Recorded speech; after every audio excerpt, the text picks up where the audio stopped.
নমস্কার বন্ধুরা, আজকে আমরা আপনাদের দেখাবো হাত পাখার উপরে স্ক্রিন প্রিন্টিং। এই যে এখানে দেখুন, আগে থেকে পাখাটা সেট করা হয়েছে। এটা বোর্ডের সাথে অ্যাডজাস্টমেন্ট করে পাখাটা এখানে সেট করা হয়েছে। এবার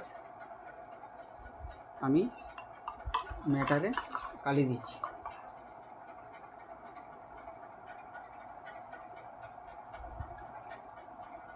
বেশি না, জাস্ট একটু কালি দিয়ে প্রথমে একটা টেস্ট করব কেমন হচ্ছে না হচ্ছে।